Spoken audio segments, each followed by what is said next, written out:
When taking a look at some of the movies ever since the coronavirus, it's been very clear. Movie quality has dipped in levels we have never seen it before. Whether it's the creative direction, the overall quality of movies, everybody says it. They have taken a huge dip ever since the coronavirus. People say it. There's not really that many good movies anymore, man. It's kind of crazy to think out there, man. I love the movies. I love going to the movies. But ever since then, we haven't seen a lot of good movies, man. And a lot of people have been saying, hey, it's the lack of originality, right? Everyone's just making a bunch of sequels. And we see that with people even like Disney. Disney is the king of the entertainment industry, and all Disney can make is sequels. Inside Out 2 or remakes. The Snow White, which did terrible, The Lion King, all these remakes that we see with movies, there's just no original stories anymore. So when we see something like Sinners that came out in April of 2025 with people like Michael B. Jordan, Haley Steinfeld leading the cast, it sent a shockwave to the movie industry because people were like, holy shit, there can still be original movies, man. Some of the biggest movies so far in 2025, we had Fantastic Four, we had the Minecraft movie, we had Sinners. A lot of these movies are not original. They're something grabbing from a video game or grabbing from, the comics or something like that. So when people saw Sinners, it was like a huge shock. And I said to myself, I was like, what's the big deal about Sinners? Like, why are people talking about it so much? Like, that was the thing for me. It's like, why are people talking about Sinners so much? Like, what about it? And then I went and saw it. And Sinners is a great movie, man. Sinners is it's a great movie to me. Had over $300 million in the box office. One of the most profitable original-based movies of all time. And we're here to mainly talk about what happened to Sinners, what made it so popular, and overall what the movie theater business is going in the direction when things like Sinners comes out. Because ever since Corona, guys, we went over this. After Corona happened, many people would agree like the originality for movies are not there anymore, man. They're just not there anymore.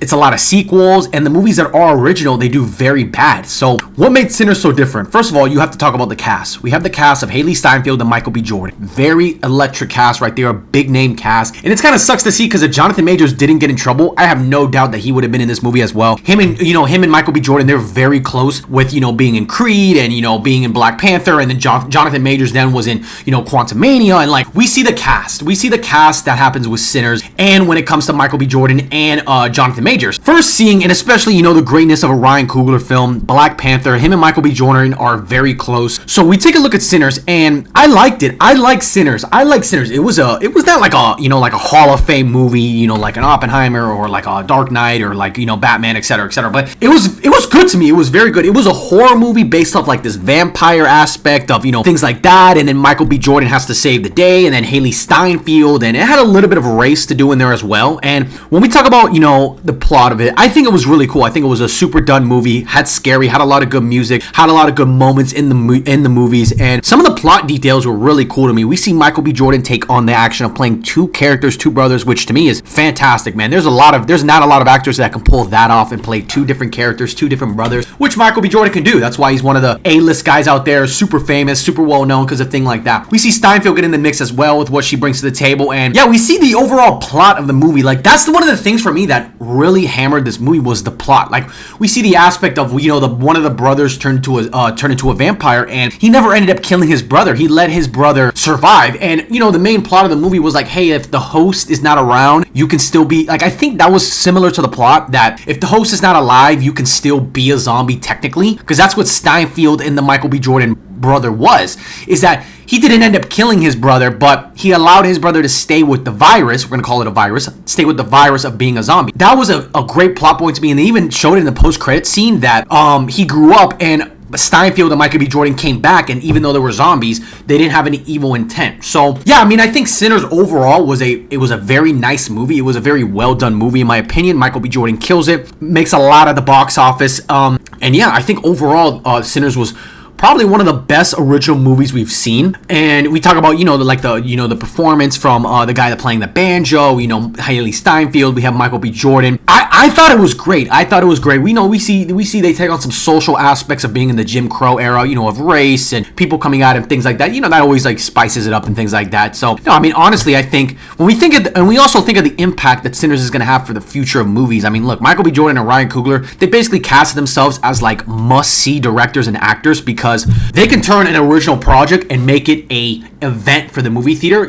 Sinners was a hot movie. $366 million in the box office is what I'm looking at right here, and that's amazing, man. For Warner Bros, that's a huge pull right there from a movie that probably didn't have that much of a budget. I just think the impact that Sinners is going to have on the movie theater business, and if movie theater companies see this, hey, there is still a demand for high quality original movies. If you have the right people, you have the right personnel to make an original movie spark, you can make it happen. Look, I'm not saying Michael B. Jordan is some, Picasso or Mona Lisa of the movie industry, but clearly he has shown that you can make original movies and still have them be very profitable. That's why Sinners was so crazy, because not a lot of people saw the death of original movies. People saw, oh my God, there's no way original movies are not going to be thought out for in the movie theater business. Original theaters are done. Many directors have came out and said, yeah, it's hard for Disney to create original movies because they're just not there. I see a bunch of documentaries that talk about how original Disney was in the 90s and the 2000s with Toy Story, Lion King. You had Monsters Inc. These are original ideas that Disney implemented that nowadays they're just not hitting the mark. Like,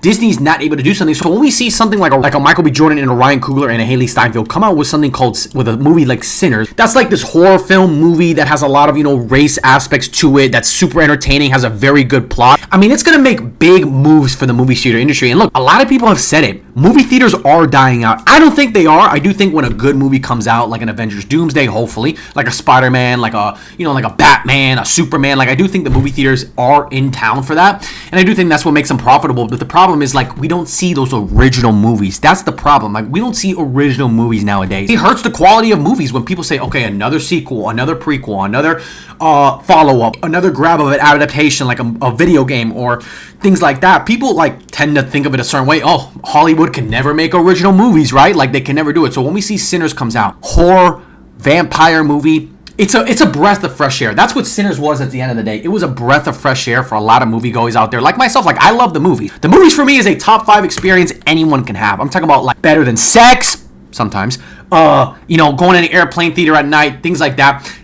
It was a breath of fresh air for me, and I loved it. I liked the movie. It's not like I don't think they're gonna make a sequel. Maybe. I don't think they're gonna make a sequel just because, where are they gonna go? Are they gonna have an older cast? But I don't think they're gonna make a sequel. I think what Sinners was at the end of the day, I think it was a breath of fresh air for a lot of moviegoers out there like me and stuff like that. So yeah, man, what do you guys think of Sinners in the comment section? Do you think Sinners is a good movie? Do you think it's a bad movie? Do you think it's mid? Do you think it's worth the praise that it's getting? $366 million at the box office for an original movie. I think it's one of the highest grossing original movies of all time. So yeah, what do you guys think about Sinners in the comments, man? If you guys can, hit that like button, hit that sub button. Let me know what you guys think we should talk about next. Hey, man, I'll see you guys in the next video. Be here, be here, be here.